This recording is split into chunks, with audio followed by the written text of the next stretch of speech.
রাত তখন প্রায় শেষের পথে কর্ণাটক কেরালার সীমান্তে দাঁড়িয়ে থাকা ছোট্ট এক থানা যেন ধীরে ধীরে পরিণত হচ্ছে মৃত্যুর ফাঁদে। বাইরে ঝড়, ভিতরে আতঙ্ক, আর ঠিক সেই মুহূর্তে আসে এক রহস্যময় ফোন কল। ফোনের ওপাশে থাকা কণ্ঠটা শুধু একটা কথাই বলেছিল, আজ রাত শেষ হওয়ার আগেই এই থানার সবাই মরবে। প্রথমে সবাই এটাকে মজা ভেবেছিল, কিন্তু কিছুক্ষণ পরেই থানার ভেতরে শুরু হয় একের পর এক ভয়ঙ্কর ঘটনা। পুলিশ অফিসাররা ধীরে ধীরে বুঝতে পারে এটা সাধারণ কোনো হুমকি না, সেই রাতের সাথে জড়িয়ে ছিল বহু বছর আগে চাপা পড়ে থাকা এক রক্তাক্ত সত্য। যেই সত্য ফিরে এসেছে ভয়ঙ্কর এক প্রতিশোধ নিতে। যেই রাতটা শুরু হয়েছিল সাধারণ এক ডিউটি দিয়ে, সেই রাতের প্রতিটা মুহূর্তই হয়ে ওঠে বাঁচা মরার খেলা। এখানে কে শিকার আর কে শিকারী তা বুঝিয়ে ওঠা দায়। এমনই গা হিম করা সাসপেন্স, অকল্পনীয় কিছু টুইস্ট, ডার্ক ক্রাইম মিস্ট্রি আর ভয়ানক রিভেঞ্জ থ্রিলে ভরা গল্প নিয়ে আজ এক্সপ্লেইন করব সম্প্রতি মুক্তিপ্রাপ্ত কান্নাড়া মুভি সীসা 2016, যা শেষটা দেখে আপনিও বলবেন যা হয়েছে ঠিকই হয়েছে।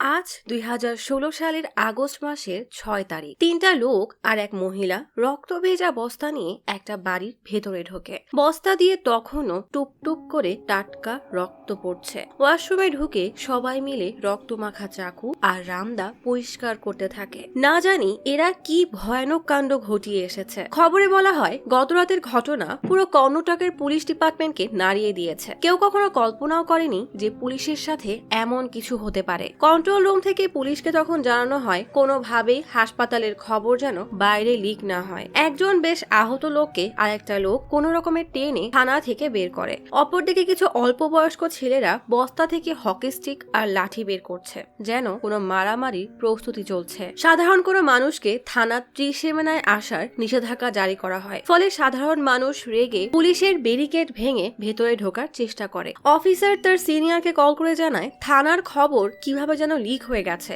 আমরা এই ভিড় সামলাতে পারছি না। সাংবাদিকরা ডিওয়াইএসপির সাথে কথা বলার জন্য হুমড়ি খেয়ে পড়েছে। পুষ্পাগিরি থানার ডিওয়াইএসপি কে তখন একজন সাংবাদিক জিজ্ঞেস করে গত রাতে যে বিভৎস ঘটনা ঘটেছে এর সাথে কে বা কারা জড়িত। গল্প চলে আসে 15 ঘন্টা আগে। সবুজ বনের মাঝের সরু রাস্তা দিয়ে একটা বাস যাচ্ছে। বাসের দুই যাত্রী একে অপরের সাথে পরিচিত হলে একজন জানায় সে হাসানে যাচ্ছে, আরেকজন জানায় থানার এই রোডেই সে আর তার পরিবার মাটনের দোকান চালায়। তখনই থানা রোডে বাস থামলে লোকটা নেমে যায়। পুষ্পাগিরি থানায় তখন একটা টিম মাইসুরে পেট্রোলিং এর জন্য বের হয়, কারণ কাল সিএম দাশেরার অনুষ্ঠানের জন্য আসবে। তাদের সাথে অফিসার বিনোদকেও নিয়ে নেয়। দেখতে দেখতে রাত হয়ে যায়। কন্ট্রোল রুম থেকে অফিসার নায়ারকে বলা হয় সিএম যে রাস্তা দিয়ে আসবে সেটা ভালো করে দেখতে, কারণ তার সিকিউরিটি নিয়ে যেন কোনো সমস্যা না হয়। নায়ার হঠাৎ এএসআই অ্যান্থনিকে কল দিয়ে বলে আমার মেয়েটা খুব অসুস্থ, আমাকে বাসায় যেতে হবে। এএসআই অ্যান্থনি বলে তুমি বাসায় যাও, আমি তোমার জায়গায়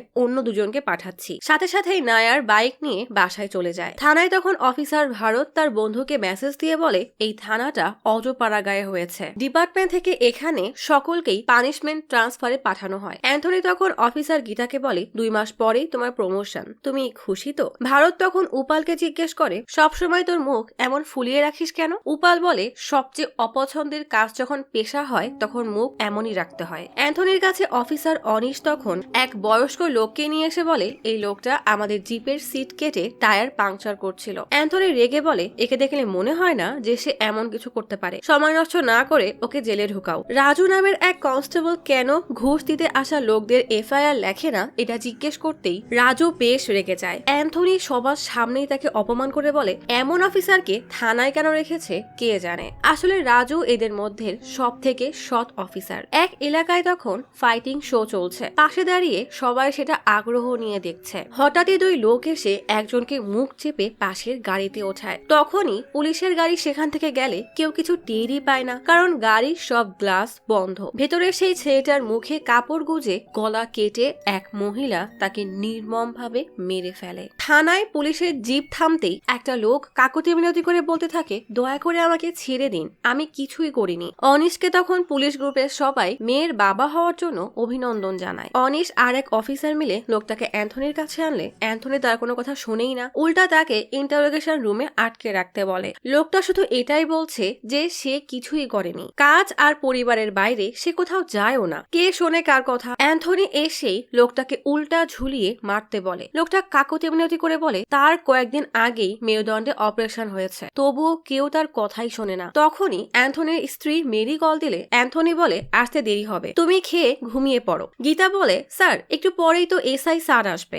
আপনার ডিউটিও শেষ, তাহলে আপনি চলে যান। অ্যান্থনি বের হতেই যাবে, তখনই ডিওয়াইএসপি ওয়াকিটকিতে অ্যান্থনিকে চাইলে জোসেফ নামের একজন দৌড়ে গিয়ে ওয়াকিটকিটা অ্যান্থনিকে দেয়। ডিওয়াইএসপি জানায় সৌমিয়াকে মলেস্টের কেস নিয়ে পাবলিক খুব রেগে আছে। কাল সিএম আসছে শুনে সবাই প্রোটেস্ট ঘোষণা করেছে। মাইসোর রোডে 8 জন সন্দেহজনক লোককে দেখা গেছে, তুমি জলদি গিয়ে দেখে আসো। অ্যান্থনি বের হয়ে যেতেই বাইক থেকে এক লোক থানার দিকে জুতা ছুড়ে বলে এই থানার সবাই জঘন্য মানুষ।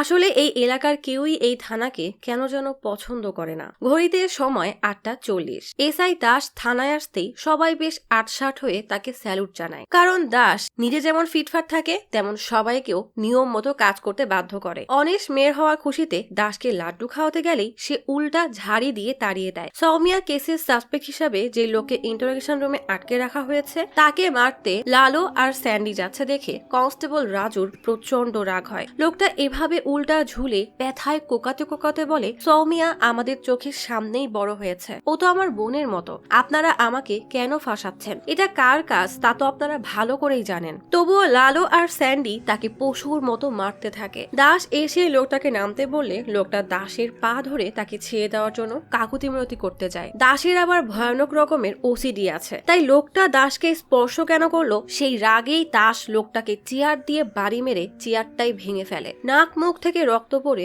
লোকটা মেঝেতেই বেহুশ হয়ে যায়। এই সবকিছু নীরবে দেখতে থাকা কনস্টেবল রাজুর আয়নায় নিজেকে দেখে তীব্র ঘৃণা হয়, কারণ সে চাইলেও এই নিরপরাধ লোককে বাঁচাতে পারছে না। ওয়াশরুম থেকে বের হতেই লালো আর স্যান্ডি রাজুকে নিয়ে টিটকারি করে বলে ওই দেখ আমাদের ডিপার্টমেন্টের সৎ অফিসার। রাজুর মনে হয় ওদেরকে লাঠি দিয়ে মেরে সোজা করে দিতে। তখনই আরেকজন এসে রাজুকে জিজ্ঞেস করে তুই এত রাগ করছিস কেন? রাজু বলে এরা ভেতরে একটা মানুষকে অন্যায়ভাবে মেরে কিভাবে বেঁচে থাকে কে জানে, না জানি এদের কবে শিক্ষা হবে আর কে এদেরকে শিক্ষা দিবে। রাজু ভেতরে এসে বসতেই উপালের কাছে একটা কল আসে। উপাল কল রিসিভ করতেই অপর পাশ থেকে কাউকে হাঁপাতে শোনা যায়। উপাল বেশ ঘাবড়ে হ্যালো হ্যালো করলে কলটা হঠাৎই কেটে যায়। পাশের অফিসার বিরক্ত হয়ে জিজ্ঞেস করে কে কল করেছে। তখনই সেই নম্বর থেকে আবারও কল আসে। ফোন লাউড স্পিকারে দিতেই অপর পাশ থেকে অ্যান্থনির কণ্ঠ শোনা যায়। কলটা আবারও কেটে যায়। এসআই দাস এবার নিজেই ফোনের কাছে আসলে আবারও কল আসে। এবার একটা ভারী কণ্ঠ টিটকারির স্বরে বলে আমি একজন ইতিহাসের টিচার, একটা জায়গায় আটকে গেছি, উত্তর না পেলে পাগল হয়ে যাব। দাস রেগে বলে মনে হয় কোনো মাতাল কল দিয়েছে, কলটা কাটো তো। কলটা কাটতে গেলেই অপর পাশ থেকে অ্যান্থনি চিৎকার করে বলে স্যার আমাকে বাঁচান। লোকটা আবারও অ্যান্থনির মুখ বন্ধ করে দিলে দাস রেগে গালি দিয়ে বলে কি চাচ্ছিস তুই? থানার সবাই এই কলে ভীষণ ঘাবড়ে গেছে। লোকটা হাসতে হাসতে বলে আপনার বাবা মা মনে হয় সঠিক শিক্ষা দিতে পারেনি। যাই হোক আমার গল্পটা শোনেন। এক রাজ্যে ছিল এক রাজা, এক সেনাপতি আর তার নিচে কাজ করা কিছু সেনা। পাশের অফিসার তখন অ্যান্থনিকে কল দিচ্ছে। লোকটা বলে সেনাপতির নিচে কাজ করা এক সেনার একবার অল্প সময়ে বেলা বড়লোক হওয়া লোভ জাগলো। সে এক প্রজাকে খুঁজে তার নামে মিথ্যা দোষ চাপিয়ে সেনাপতির কাছে যায়। সেনাপতি সেই প্রজাকে রাজার কাছে নিলে রাজা তাকে সাজা দেয়। এখন আপনি বলেন এখানে আসল দোষটা কার? ওই সেনাপতির যে লোভী সৈনিককে কাজ দিয়েছিল, না রাজা যে সেনাপতিকে কাজ দিয়েছিল?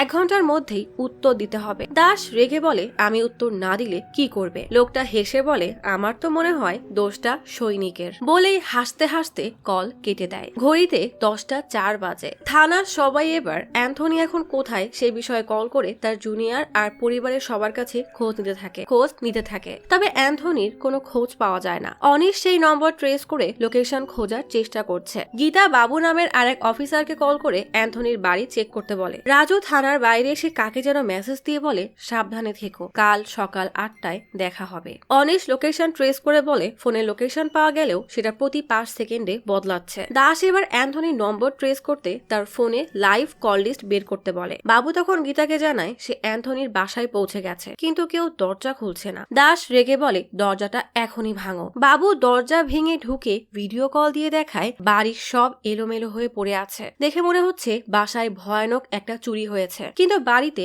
কেউ নেই। দেখে মনে হচ্ছে এখানে খুব খারাপ কিছু হয়েছে। দাস বাবুকে বলে আশেপাশের বাড়ি গিয়ে খোঁজ নাও, আর আমি না বলা পর্যন্ত ওখান থেকে কোথাও যাবে না। স্যান্ডি দাসকে জানায় অ্যান্থনির কল লিস্ট, আর তার বিষয়ে খোঁজ নিয়ে জানা গেছে 8টার পর তার সাথে আর কারোর দেখা হয়নি। ফোনের লাস্ট লোকেশন আমাদের থানার ইন্টারোগেশন বিল্ডিং এর আশেপাশে ছিল। সে শুধু তার স্ত্রী মেরির সাথে কথা বলেছে, এছাড়া আর কেউ তাকে কল দেয়নি। তখনই অনিশ এসে জানায় অ্যান্থনির ফোনের লোকেশন কুড়িমাল্লি জঙ্গলে দেখাচ্ছে। দাস, জোসেফ আর ভারতের সাথে আরো কয়েকজনকে কুড়িমাল্লি জঙ্গলে পাঠায়, আর স্যান্ডিকে পাঠায় ইন্টারোগেশন বিল্ডিং এ। স্যান্ডি সেই বিল্ডিং এ গিয়ে জানায় অ্যান্থনির বাইক বিল্ডিং এর নিচে থাকলেও সে এখানে নেই। দাস বলে তাহলে পাশে আর 2টা জায়গা আছে, একটা হলো ধাবা আর একটা হলো পুরনো হাসপাতালের পরিত্যক্ত বিল্ডিং। তুমি গিয়ে ধাবায় খোঁজ নাও। আসলে ওই ইন্টারোগেশন বিল্ডিং এ অ্যান্থনি বহু নিরপরাধ মানুষদের এভাবেই পশুর মতো মেরেছে। তাহলে কি এই কিডন্যাপার তাদের মধ্যেই কেউ? গীতা দাসকে জানায় এই শহরের কেউ অ্যান্থনিকে পছন্দ করে না, আবার অ্যান্থনিও কাউকে পছন্দ করে না, তাই তার শত্রুর কোনো অভাবও ছিল না। কে জানে এসব কে করছে।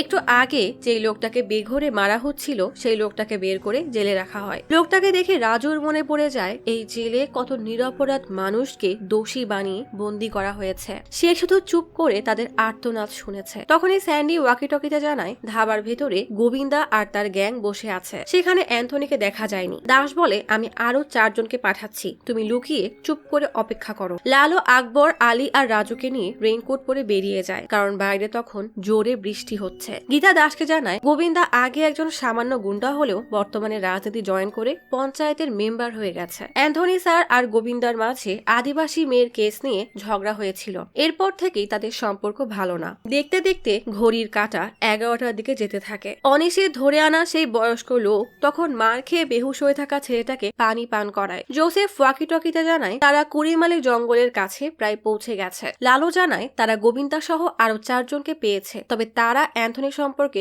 কিছুই বলছে না, তাই সবাইকে থানায় আনছে। বাবু জানায় অ্যান্থনির স্ত্রী আর ছেলে একদম নিরাপদে আছে। তখনই লালুর টিম গোবিন্দাকে থানায় নিয়ে আসলে সে তার ক্ষমতার চোটপাট দেখিয়ে বলে আমি নিজেই তো 3 দিন ধরে অ্যান্থনিকে খুঁজছি, তোমরা উল্টা আমাকেই জিজ্ঞেস করছো। এদের কথার মাঝে আবারও ফোন বেজে ওঠে। আকবর কল রিসিভ করতেই সেই লোক গম্ভীর কণ্ঠে বলে তোমরা দেখি আমার প্রশ্নের উত্তর খোঁজা বাদ দিয়ে ভুল পথে যাচ্ছ। আচ্ছা দাস, তোমার জন্য আরো 10 সেকেন্ড বাড়ালাম। দাস রেগে চিৎকার করে জিজ্ঞেস করে অ্যান্থনি কোথায়? তখনই অ্যান্থনি চিৎকার করে দাসের কাছে সাহায্য চায়। লোকটা হাসতে হাসতে বলে আমার দেওয়া 10 সেকেন্ড শেষ।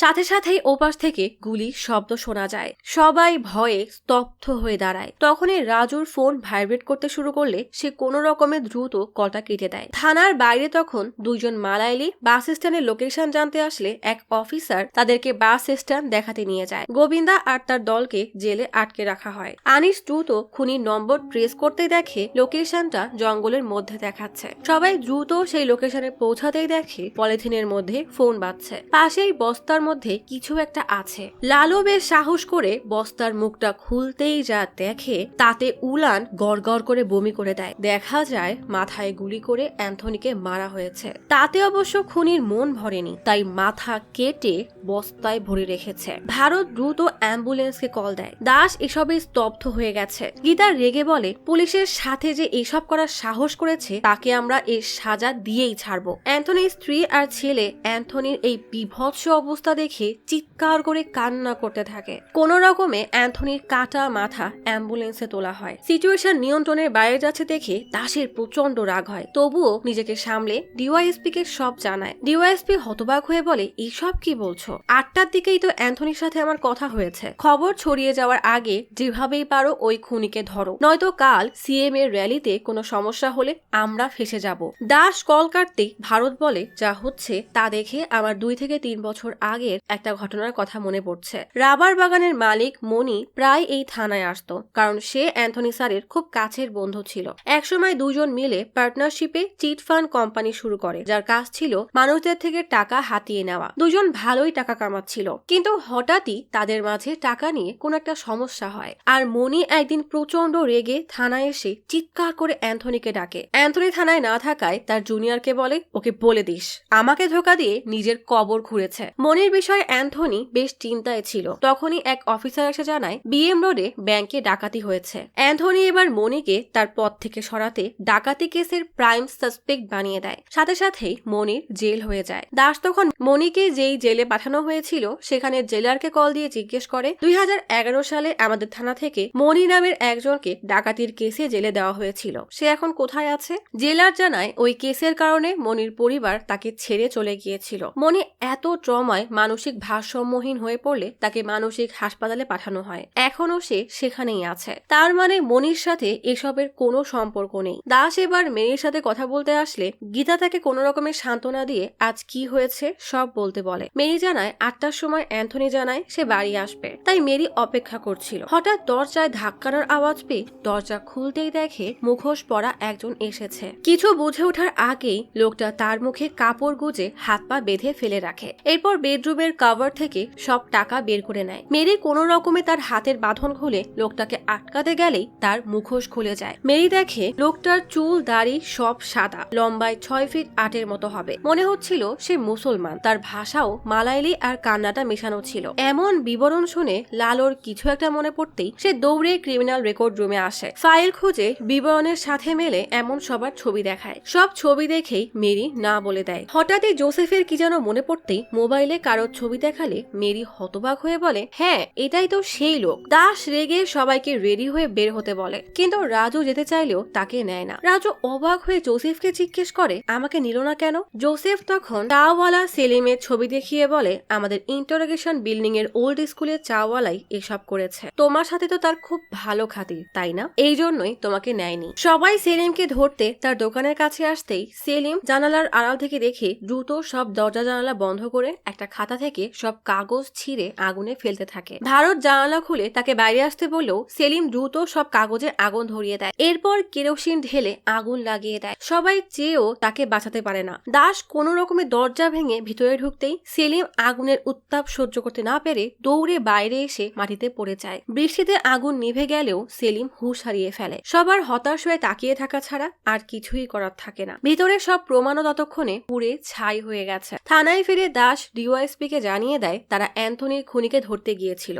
সে নিজেকে শেষ করার চেষ্টা করে। বর্তমানে লালু তাকে হাসপাতালে নিয়ে গেছে। সবাই বেশ নিশ্চিন্ত হয়ে গেছে যে এই অভিশপ্ত রাত এখানেই শেষ। কিন্তু এরা জানেও না সেই রাত কেবলই শুরু। ঠিক 12টা বাজতেই আবারও ফোন বেজে ওঠে। সবার চোখে মুখে আতঙ্ক। তখনই জোসেফ কল রিসিভ করলে লোকটা আগের মতোই গম্ভীর কণ্ঠে জিজ্ঞেস করে, এখনো আমার প্রশ্নের উত্তর খোঁজেননি তাই না? দাস রেগে বলে, তোমরা আসলে কয়জন? একটু আগেই তো একজনকে হাসপাতালে পাঠালাম, আর তুমি এখন আবারও আমাদের মাথা নষ্ট করতে কল দিয়েছো? লোকটা হেসে বলে, সেই হিসাব পরে হবে। আমি নতুন একটা ক্যারেক্টারের কথা বলতে এসেছি।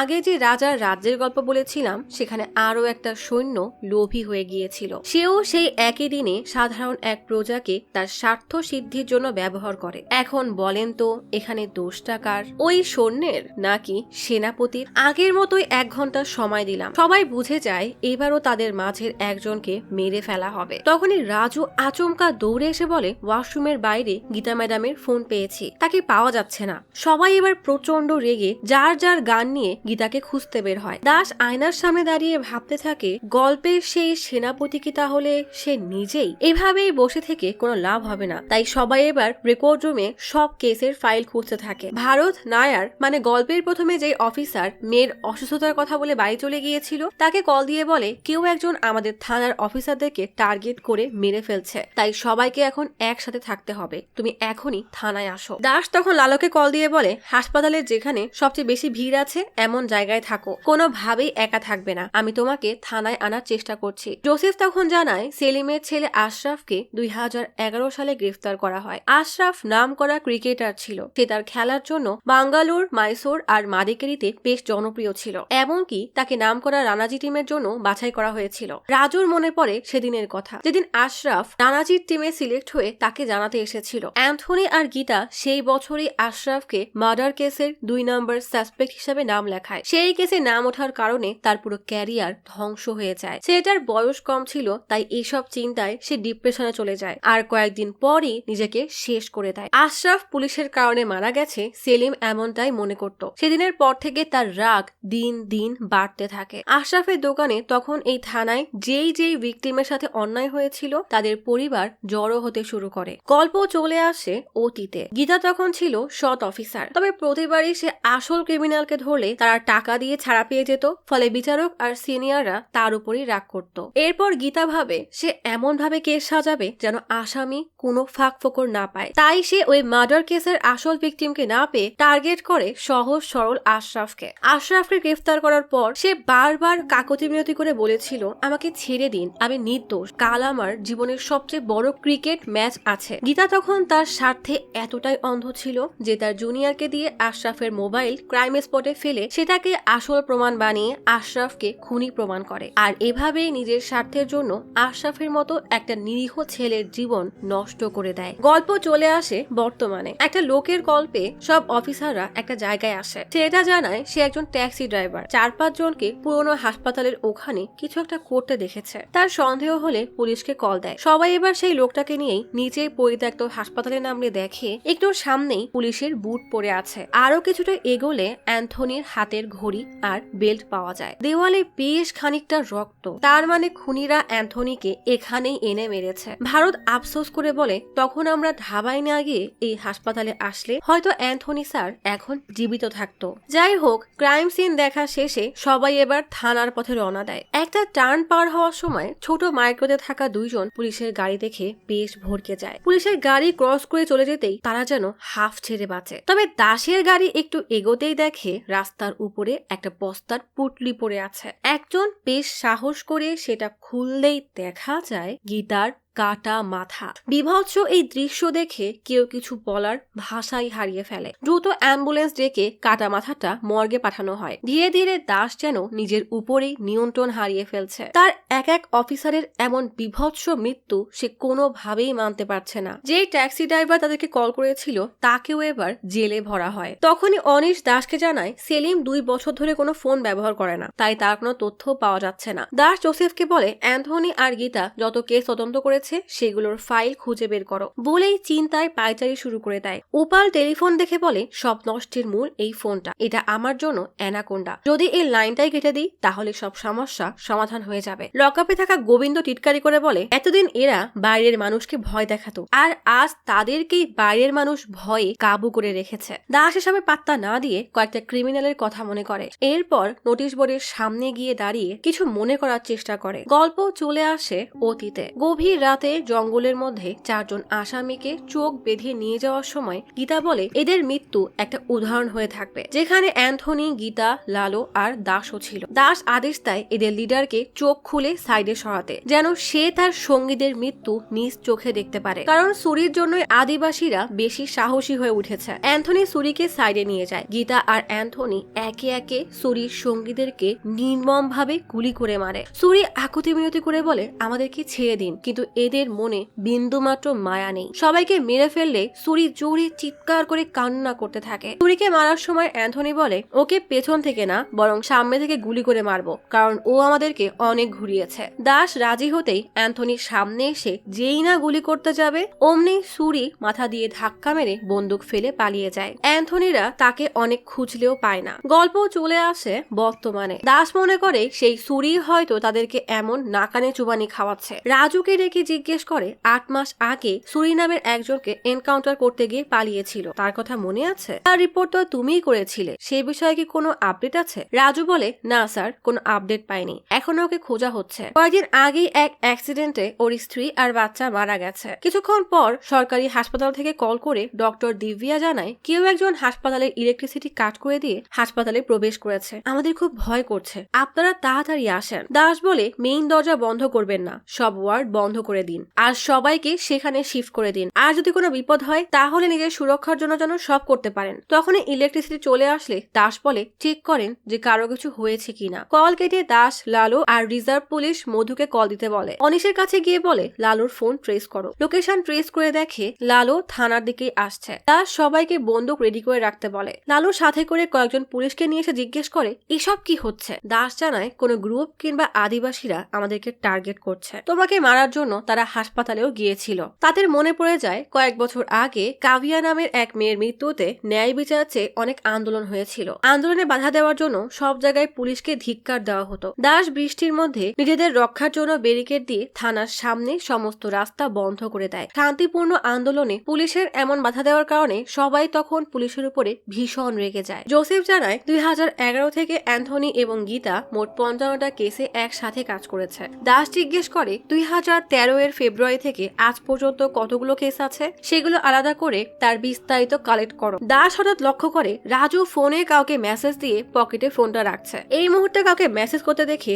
দাসেরও কেমন যেন সন্দেহ হয়। রাজুর কাছে গিয়ে ফোন চাইলেও রাজু সেটা দিতে চায় না। দাস রেগে লালু আর স্যান্ডিকে সেই ফোনটা কেড়ে নিতে বলে। দুজনে জোর করে ধরলে রাজু বলে তার পরিবারে ঝামেলা চলছে, সেটা নিয়েই কথা বলছিল। দাস বিশ্বাস না করে মোবাইল নিয়ে অনিশের কাছে পাঠায় যেন সে কল রেকর্ড বের করে। ওয়াকি টকিতে থানায় জানানো হয় সন্দেহজনক দুইটা বাইক থানার দিকে আসছে। দাস টিম নিয়ে দ্রুত বেরিয়ে পড়ে। বাইক দুইটা একটা মোড় থেকে আলাদা হয়ে যায়। সবাই গুলি চালানোর জন্য রেডি, কিন্তু দাস গুলি করার অর্ডার দেয় না। একটা বাইক থানার সামনে আসলেই খেয়াল করে এটা তো নায়ার। লালু জিজ্ঞেস করে তোমার না দাসের রাতে ডিউটি ছিল, এত রাতে এখানে কেন এসেছো? নায়ার জানায় দিলীপের স্ত্রী আমার স্ত্রীকে কল দিয়েছিল, দিলীপকে কল দিয়ে এখানের ঘটনা শুনে চলে এসেছি। সবাই আবারও ভেতরে চলে যায়। লালু দাসকে বুঝিয়ে বলে খুনি আর কিছুই করতে পারবে না, আমরা সবাই এখন নিরাপদ আছি। দাস রাজুকে জিজ্ঞেস করে খুনি এবং তোমার মধ্যে সম্পর্ক কি? রাজু বলে সম্পর্ক কেন থাকবে, আমি কেন আমার ডিপার্টমেন্টকে ধোকা দিব? নায়ার রাজুর হয়ে বলে আমি ওকে 6 বছর ধরে চিনি, ও ডিপার্টমেন্টকে কখনোই ধোকা দিতে পারে না।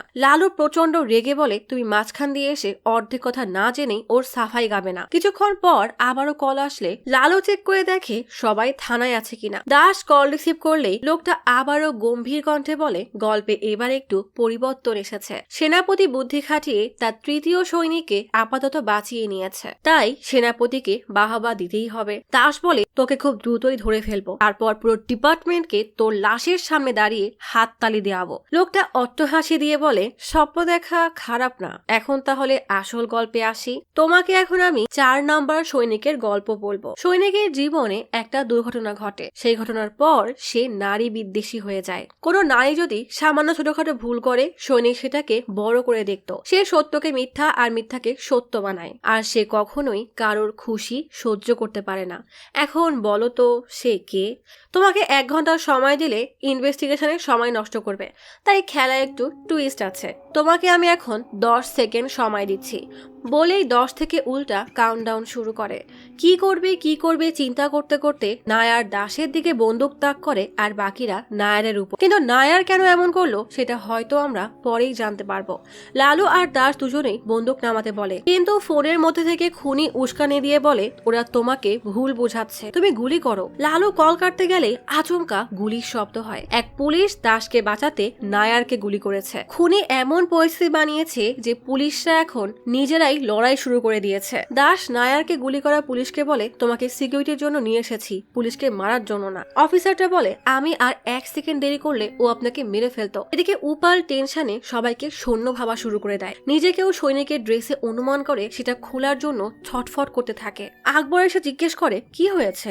উপাল বলে আমি আর পারছি না, আমার বাবা পুলিশে দিয়েছিল যেন সবাই আমাকে ভয় পায়, কিন্তু এখন তো আমারই সবাইকে ভয় লাগছে, আমি এই চাকরি করব না, রিজাইন দিয়ে দিব। আকবর বুঝিয়ে বলে রিজাইন দিয়ে যাওয়ার সময় যে তোকে ওরা মারবে না তার কি গ্যারান্টি আছে? দুজন পুলিশ নায়ারের বিস্তারিত খোঁজ নিয়ে জানায় নায়ার অনেক ভীত হয়ে গিয়েছিল। পায়ের অপারেশনের পর তার আচরণে অনেক পরিবর্তন আসে। কারোর সাথে যোগাযোগ করতো না, কোথাও যেতও না। সে স্বীকার করেছিল যে সে অনেক বড় ভুল করে ফেলেছে। প্রতিবেশীরা বলেছিল একবার নিজেকে শেষও করতে গিয়েছিল। অনিশ জানায় রাজুর ফোন রেকর্ডে ডক্টর এবং তার মেয়ে ছাড়া আর কারোর সাথে কথা বলার কোনো হিস্ট্রি নেই। নায়ারের লাশ রাত 2:45 দিকে থানা থেকে নিয়ে যাওয়া হয়। উপাল এতটা ভয়ে আছে যে তার মাকে মেসেজ দিয়ে জানায় অনেক ঝামেলা চলছে, আমার খুব ভয় করছে, জানি না কাল বাসায় আদেও ফিরতে পারবো কিনা। রাজুর ফোন ফেরত দিলে জোসেফ এসে সান্ত্বনা দিয়ে বলে চিন্তা করো না, কিচ্ছু হবে না। ডিওএসপি দাসকে কল দিয়ে ঝাড়ি দিয়ে বলে তুমি না বলেছিলে সব ঠিক, তাহলে এখন এসব কি বলছো? লেডি এসআই কে কিডন্যাপ করে হত্যা করেছে,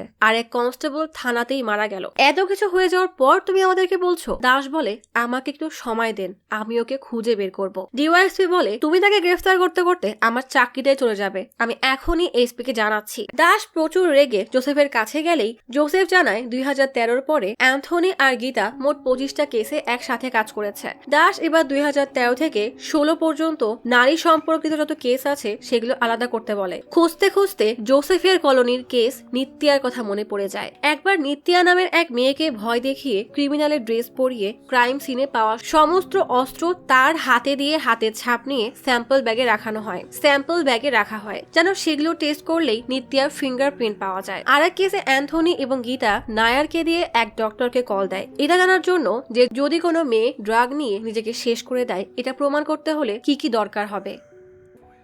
পরের কেস অনুলক্ষী জন নামের এক ব্যক্তির উপরে তাকে মলেস্টের কেস নিয়ে আসলে অ্যান্থনি জনের সাথে 20 লাখ টাকার ডিল করে উল্টা অনুলক্ষীকেই বলে, জন তোমাকে চেনে না, তোমার সাথে কোনো অন্যায় হয়নি। অনুলক্ষী মানতে না চাইলে অ্যান্থনি বলে, দেখো জন অনেক বড় লোক, তুমি ওর সাথে পারবে না, তুমি বরং প্রতিবেশীর কারোর নামে কেস দিয়ে দাও, সেটাই ভালো হবে। আর এক কেসে অ্যান্থনি 20 লাখের দরকার ছিল, তাই এক নারীকে ফাঁসিয়ে লকআপে রাখে, কিন্তু অতিরিক্ত টর্চারের ফলে সে মারা যায়। সেই কেসও এরা ধামাচাপা দিয়ে দেয়। এমন না জানি কত মিথ্যা কেসে দুর্নীতি করে কত নিরপরাধ নিরীহ মানুষকে এরা ফাঁসিয়েছে। অনিশ নায়ারের কল রেকর্ড বের করে দাসকে জানায় কিলারের সাথে তার কোনো যোগাযোগ ছিল না। দাস খুনির লোকেশন ট্রেস করার চেষ্টা করতে বলে। জোসেফ কয়েকটা ফাইল নিয়ে এসে বলে মোট 12টা কেস, তার মধ্যে 8টা কলোনির। থানার সব পুলিশদের মনে পড়ে কলোনির কেস চলাকালীন সেখানে লোকজন কত গালমন্দ করেছিল, তারা পুলিশদেরকে অভিশাপ দিয়েছিল। জোসেফ বোর্ডের কলোনির কয়েকজনের ছবি লাগিয়ে কার উপরে কি কেস আছে সেটা জানায়। অনিশকে বলে এদের সবার কল রেকর্ড আর লোকেশন ট্র্যাক করো। তখনই ডিওয়াইএসপি এবং এসপি এর কনফারেন্স কল আসলে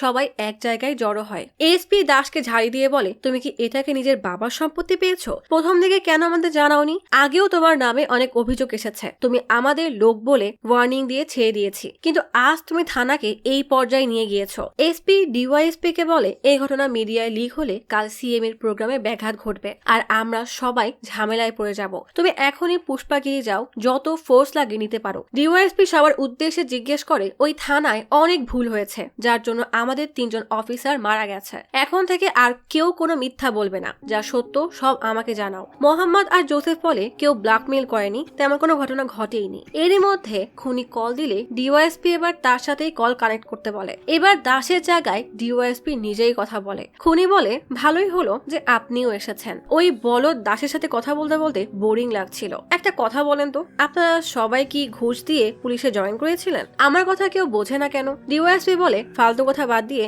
এটা বলো তুমি কে আর কি চাও। খুনি বলে, তৃতীয় সৈনিক আমার হাত থেকে মিস হয়ে গেছে, আমার এখন তাকে লাগবে। দাস বলে, তাকে পাবে না, যা খুশি করতে পারো। খুনি একটা অট্ট হাসি দিয়ে বলে, আমার ট্যালেন্ট নিয়ে কি আপনার কোনো সন্দেহ আছে? আমার কাছে অনেক অপশন আছে, কিন্তু সেই অপশনগুলো জানার আগে একটু ইতিহাস ব্যাখ্যা করি। তৃতীয় সৈনিকের আচরণ বেশ অদ্ভুত, তার জীবনে কোনো শখ আহ্লাদ নেই, তবে তার একটা বদ অভ্যাস হলো সেনাপতির সাথে থাকতে চায় এবং তাকে খুশি করতে চায়। তাই সেনাপতি যাই করুক না কেন সে সবসময় সেটাকেই সমর্থন করে। তোমাদের অনুমান করার কোনো দরকার নেই, আমি বিষয়টা সহজ করে দিচ্ছি। লালুকে 30 মিনিটের মধ্যেই আমরাবতী ব্রিজের কাছে পাঠিয়ে দাও। ডিওয়াইএসপি বলে, আমরা পাঠাবো না, তোমার যা খুশি করতে পারো। খুনি বলে, 4 নম্বর রোডের 32 নম্বর বাসাটা আপনার মেয়ের, তাই না? সে তো 8 মাসের গর্ভবতী, এখন কিন্তু সে বাসায় একা আছে। ডিওয়াইএসপি ঘাবড়ে গিয়ে তার মেয়েকে কল দেয়। স্যান্ডি রেগে গালি দিতেই খুনি বলে, আমার কাছে তোমার বাসার ঠিকানাও কিন্তু আছে। ডিওয়াইএসপি হুমকি দিলে খুনি বলে, আপনার হাতে মাত্র 30 মিনিট সময় আছে। লালু বেশ ঘাবড়ে যায়, তাহলে কি সত্যি এরা তাকে পাঠিয়ে দিবে? বাকি সবাই তাদের আত্মীয়দেরকে কল দিয়ে বাসায় যেতে বলে, যেন তাদের পরিবারের সবাই নিরাপদে থাকে। রাজু চুপচাপ এক কোনায় দাঁড়িয়ে আছে। লালু ওয়ালেট বের করে তার মেয়েকে শেষ একবার দেখে নেয়। ডিওয়াইএসপি ওয়াকি টকিতে লালুকে যেতে বলে দাস বলে, লালুর জায়গায় আমি যাব। ডিওয়াইএসপি ঝাড়ি দিয়ে বলে, তোমার ধারণা আছে ওখানে কজন হতে পারে? এইসব তোমার পাগলামির জন্যই হয়েছে, নতুন কোনো ঝামেলায় জড়িও না। দাসের এমন কথায় ভারতের মন চায় কোষে একটা চর মারতে, কিন্তু জুনিয়র হওয়ায় সে কিছুই করতে পারে না। লালু ওয়াকি টকি নিয়ে বলে, আমি যাব না, দরকার পড়লে আজই রিজাইন দিয়ে দিব, আমার বাসায় ছোট বাচ্চা আছে। ডিওয়াইএসপি আশ্বস্ত করে বলে, তুমি যাও, আমরা তোমাকে বাঁচাবো, তোমার জন্য আমরা খুনিকে গ্রেফতার করতে পারবো। আবারও সবাইকে কনফারেন্সে নিলে রাজু ডিওয়াইএসপি ডিওয়াইএসপি কে ম্যাপে দেখায় থানা থেকে আমরাবতী ব্রিজে যেতে কতক্ষণ লাগবে। ডিওয়াইএসপি প্ল্যান করে বলে 2টা জিপ ব্রিজ পার করে অল্প একটু দূরে রাখবে। খুনি ভাববে তাতে লালও আছে, তখনই অ্যাটাক করতে গেলে ওকে ধরে ফেলবে। যদি সম্ভব না হয় তাহলে গুলি করবে, যতজনে থাকুক না কেন সবাইকে গুলি করবে। বাকিরা ডিপার্টমেন্ট বুঝে নিবে। জোসেফ, স্যান্ডি আর ভারত তোমরা থানায় থাকবে, বাকিরা গাড়িতে রিজার্ভ হিসাবে যাবে। ওখানে পৌঁছানোর 10 মিনিট পর পুত্তুর থানার টিম জয়েন করবে। খুনিকে কোনোভাবেই মিস করা যাবে না। সবাই রেডি হয়ে যাওয়ার জন্য। আর দাস বসে বসে পুরনো ফাইল ঘাটছে। লালু দাসের দিকে তাকিয়ে থাকে। সবসময় সে দাসের হ্যাঁতে হ্যাঁ মিলিয়েছে, আর আজ সে কিছুই করতে পারছে না। 3:30টার দিকে সবাই বের হয়ে যায়। দাস ওয়াশরুমে গিয়ে আয়নায় তাকালেই মনে করে খুনি তার উপর হাসছে। দাস একা হয়ে গেছে, কেউ তার সাথী নেই। দাস এই অপমান নিতে পারবে না, তাই একাই বেরিয়ে পড়ে। ভারত আর আরেক অফিসার বাইকে করে রওনা হয়। দাস এবার কলোনিতে এসে যাদেরকে ফাঁসিয়েছিল তাদের নাম ধরে চিৎকার শুরু করে। কলোনির বাসে চিৎকার শুনে লাঠির সুটা চাপাতি যে যা পারে তা নিয়ে বেরিয়ে আসে। ভারত ও দাসের গাড়ি ফলো করতে করতে কলোনিতে এসে পৌঁছায়। কলোনির সবাই তেড়ে আসলে 2 কনস্টেবল বন্দুক তাক করে। ওয়াকি টকিতে অনিশ বলে কলোনির কারোর কল রেকর্ডে সন্দেহজনক কিছুই পাওয়া যায়নি। ডিওয়াইএসপি জানতে পেরে সাথে সাথেই দাসকে ওই কলোনি থেকে বের হতে বলে। দাস এতে না চাইলেও ঝামেলা হতে পারে বুঝে ভারত তাকে টেনে নিয়ে আসে। থানায় পৌঁছে দাস রেগে তার রেইনকোটটা ফেলে দেয়। ভারত জোসেফকে জানায় কলোনিতে কি হতে যাচ্ছিল। দাসে তাতে কোনো মাথা ব্যথাই নেই। সে আবারও ফাইল ঘাটতে বসে পড়ে। একের পর এক ফাইল পাগলের মতো চেক করছে। ওয়াকি টকিতে আপডেট আসতেই থাকে। ব্রিজের ওখানে ঝামেলা হচ্ছে শুনে জোসেফ চিন্তায় পড়লেও দাস তা কানেই নেয় না। আচমকায় লালু চিৎকার করে উঠে বলে স্যার। তারপর লালুর আর কোনো সাড়াই পাওয়া যায় না। সবাই লালুকে মোবাইলে কল দেওয়ার চেষ্টা করে, কিন্তু তার ফোন বন্ধ। টেলিফোন বেজে উঠতেই দাস রিসিভ করেই বলে লালু কিচ্ছু করবি না। খুনি বলে আমি ভেবেছিলাম তুমি আসবে, আমার তো লস হয়ে গেল। যাই হোক, শেষবারের মতো লালুর আওয়াজ শোনো। লালু কাকুতি মিনতি করে বলে স্যার আমাকে বাঁচান। বলতে বলতেই লালুকে গুলি করে দেয়। দাস রেগে টেবিল উল্টে জোরে চিৎকার করে, কারণ সে চাইলেও কিছুই করতে পারছে না। খুনি আবারও কল দিলে দাস বলে এবার তুই আয়, আমি জানি তুই আসবি। খুনি বলে হ্যাঁ আসবো, কিন্তু তার আগে শেষ গল্পটা তো শোনো। সেনাপতির গল্প। সেনাপতির জীবনে সুখ নেই এটা সে জানে না, তাই সে অন্যের সুখ সহ্য করতে পারে না। আর এ কারণেই সে সাধারণ প্রজাদের সুখ শান্তিও নষ্ট করে দেয়। আমিও সেই সাধারণ প্রজার একজন। আমি আমার সুখ হারিয়েছি 2015 সালের 6 আগস্ট। যেই সেনাপতি আমার সুখ কেড়ে নিয়েছে তার কি আর বেঁচে থাকা উচিত? দাস প্রচন্ড রেগে বলে সেটার সিদ্ধান্ত নেব আমি, তুই আগে আয়। কল কেটে দাস এবার ফাইল ঘাটতে বসে। স্যান্ডি লক্ষ্য করে টেবিলে ক্যামেরা আর মাইক্রোফোন লাগানো ছিল। দাসকে বললেও সে পাত্তাই দেয় না, যেন তার কাছে দুনিয়ার কোনো কিছুই আর কোনো মূল্যায়ন নেই। ডিওয়াইএসপি আপডেট জানতে চাইলে স্যান্ডি ক্যামেরা আর মাইক্রোফোনের কথা জানায়। পুরো থানা হয়তো খুনির নিয়ন্ত্রণে আছে। ডিওয়াইএসপি বলে পুরো থানা চেক করো, আর কতগুলো মাইক্রোফোন আছে আমাকে জানাও, আমি 20 মিনিটের মধ্যেই পৌঁছাচ্ছি। দাস এবার খুনির বলা তারিখের একটা কেস ফাইল পায়। সাক্ষী ছিল কার্তি, যাকে ওই যে গল্পের প্রথমে মুখে কাপড় রেখে গলা কেটে মারা হয়েছিল। দাস এবার সেই কেস ফাইল কম্পিউটারে ওপেন করে। স্কুল পড়ুয়া এক মেয়ের ছবি। মেয়েটার নাম শিশা। অ্যান্থনি যখন সেই রাস্তা দিয়ে যাচ্ছিল, মেয়েটা হঠাৎ অ্যান্থনিকে থামিয়ে বলে আমি আসলে স্কুল থেকে ট্রিপে এসেছিলাম, কিন্তু একটু সাইডে যেতেই আমার বাস ছুটে যায়। আপনি কি আমাকে হাসানে নিয়ে যাবেন? অ্যান্থনি ভদ্র মানুষের মতো তাকে লিফট দেয়, কিন্তু চলতে চলতেই মনে মনে যেন কি একটা পরিকল্পনা করে এক ব্রিজের উপরে থেমে ড্রাগ কেসে জড়িত প্রাইম ক্রিমিনালের বাবাকে কল দিয়ে বলে তোমার মেয়েকে বাঁচাতে চাইলে 50 লাখ লাগবে। মেয়ের বাবা রাজি হয়ে যায়। এক মোড়ে এসে অ্যান্থনি শিশাকে গীতার সাথে পরিচয় করিয়ে দেয়। গীতাকে বলে তুমি ওখানে গিয়ে বসে একটু জুস খাও, কিছুক্ষণ পরে বাস আসবে। শিশা যেতেই গীতাকে বলে তুমি যার প্রমোশনের জন্য অপেক্ষা করছিলে এটাই তোমার সুযোগ বলে গীতার হাতে ড্রাগসের প্যাকেট দিয়ে দেয়। তখনই পাশ থেকে সেলিম হেঁটে যাচ্ছিল। সে এই বিষয়গুলো ভালো করে লক্ষ্য করে। গীতা জুসের মধ্যে ড্রাগস মিশিয়ে শিশাকে খেতে দেয়। কিছুক্ষণ পর লালু এবং দাস জিপ নিয়ে এসে গীতা এবং শিশাকে সেখান থেকে নিয়ে যায়। নেশার ঘোরে শিশা হাসতে হাসতে দাসের হাত ধরে টানাটানি করলেই দাস রেগে চড় মারতেই রডের সাথে বাড়ি খেয়ে অতিরিক্ত রক্তক্ষরণে শিশা সেখানেই মারা যায়। আর এটাই সেই কেস যার জন্য প্রমাণ বানাতে গিয়ে নায়ার ডক্টরকে কল দিয়েছিল যে কোনো মেয়ে ড্রাগস খেয়ে নিজেকে শেষ করলে সেটা প্রমাণ করতে কি কি প্রমাণ লাগে। ডক্টরের কাছ থেকে সব জানার পর লালু সেই লোকটাকে সাক্ষী হিসাবে সেট করে যাকে ওই মহিলাটা গাড়ির মধ্যে নিয়ে মেরে ফেলেছিল। তাকে বলে মিডিয়া কোর্ট সব জায়গায় বলতে হবে মেয়েটা ড্রাগস নিয়ে নেশার ঘোরে ব্রিজ থেকে পড়ে মারা গেছে। দাসের কি যেন মনে পড়তেই সে লকআপের দিকে তেড়ে যায়। জোসেফ দৌড়ে গিয়ে কম্পিউটার চেক করে। ডিওএসপি আদেশ দেয় থানা লক করে দিতে। পুলিশ পুলিশ ব্যতীত অন্য কেউ আসলে অ্যাকশন নিতে। সবাই তাড়াতাড়ি দরজা জানালা লাগিয়ে দেয়। দাস লকআপ থেকে আনিসের নিয়ে আসা সেই যে পুলিশের টায়ার পাংচার করা বয়স্ক লোকটাকে বের করে এনে মাটিতে ফেলে নির্মমভাবে মারতে মারতে জিজ্ঞেস করে, বল তোর লোক কোথায়, কে আমাদেরকে কল দিচ্ছে। দাস লোকটার বয়সের তোয়াক্কা না করেই তাকে ইচ্ছা মতো মারতে থাকে। আসলে যে বাচ্চা মেয়েটাকে মানে সীসাকে পুলিশের ড্রাগসের কেসে মেরেছিল সেই সীসা এই লোকেরই নাতনি ছিল। নাতনির খুনের পরের দিন চায়ের দোকানে বসে সেলিম তাকে সব সত্য বলে দিয়েছিল। কেউ কিছু বুঝে ওঠার আগেই সীসার দাদা দাসকে একটার পর একটা গুলি করে মেরে ফেলে। স্যান্ডি তাড়াতাড়ি সীসার দাদার বুকে গুলি করে তাকেও মেরে ফেলে। থানার মধ্যে এখন 2টা লাশ পড়ে আছে। আসলে এই রাতটার জন্য 1 বছর ধরে প্ল্যান করা হয়েছে, আর সব প্ল্যান করা হয়েছিল সেলিমের চায়ের দোকানে। 1 বছর ধরে এই থানার 4 পুলিশ বেশের নরপশুর অত্যাচারে যেই পরিবার তাদের আপনজনকে হারিয়েছিল তারা এই রাতটার জন্য অধীর অপেক্ষায় ছিল। তাদের মধ্যে একজন বলে আগামীকাল মাইসুরের দাসেরার প্রোগ্রামে কেএসআরপি ডিস্ট্রিক্ট রিজার্ভ পুলিশ এবং আশেপাশের 40% স্টাফকে মোতায়েন করা হয়েছে। এই সময় থানায় বেশি লোক থাকবে না, তাই আগামীকালই হবে আমাদের প্ল্যান বাস্তবায়নের উপযুক্ত সময়। একজন জিজ্ঞেস করে, পুলিশ যদি গ্রামবাসীর সাহায্য নেয় তাহলে তো সমস্যা হবে। তখন এক মহিলা বলে, দাসের যা স্বভাব সে নিজেই সবকিছু করতে চায়, তাই কখনোই কারোর সাহায্য নিবে না। সীসাকে মারার কেসে দাস, গীতা, অ্যান্থনি, লোলা আর নায়ার তাকে অন্যায়ভাবে ড্রাগস কেসে ফাঁসিয়ে মেরে ফেলেছিল। সেই সীসার চাচাই সীসার দাদাকে বন্দুক দিয়ে বলে, বাবা এটা কাছে রাখো, আর যেভাবেই হোক তোমাকে থানার লকআপে রাখতে বাধ্য করবে। সেলিম চাচা আপনি অ্যান্থনির বাসায় চুরি করবেন, যেন সবাই তখন চুরি তদন্তের কাজে ব্যস্ত থাকে।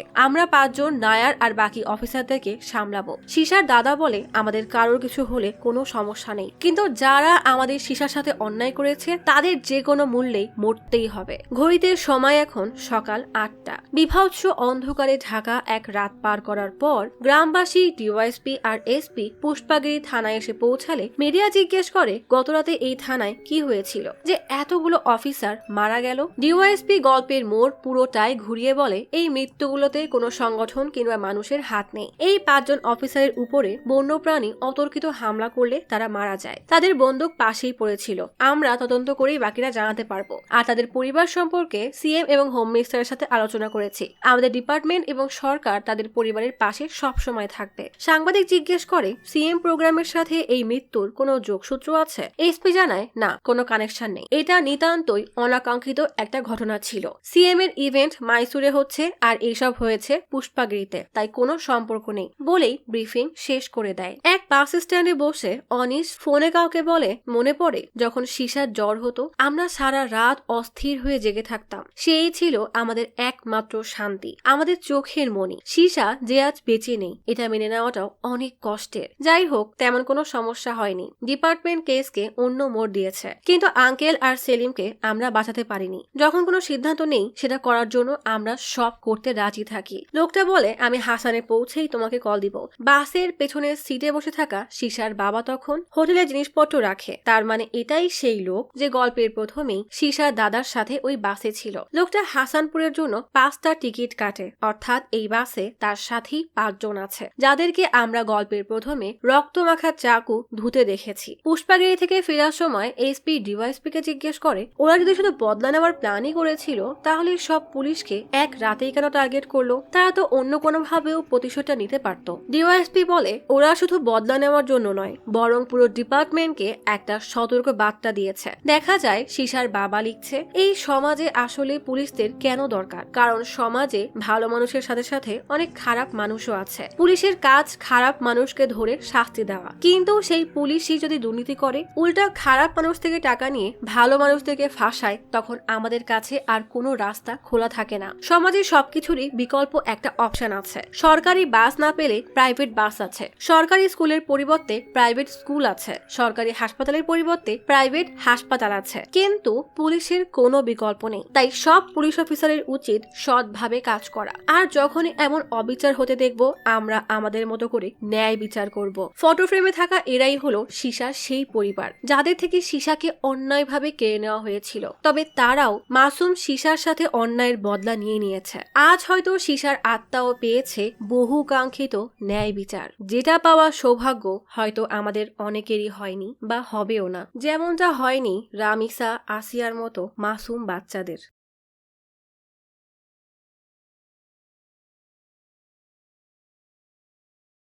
আজ তাহলে এখানেই চলে যাচ্ছি। শীঘ্রই ফিরবো নতুন অথবা পুরাতন ইউনিক কোনো মুভির গল্প নিয়ে। ফিরে আসা পর্যন্ত লাইক, কমেন্ট এবং সাবস্ক্রাইব করে অচিরার গপ্পসপের সাথেই থাকুন। পাশে থাকা বেল আইকনটি ক্লিক করে রাখুন। দেখা হবে পরের ভিডিওতে।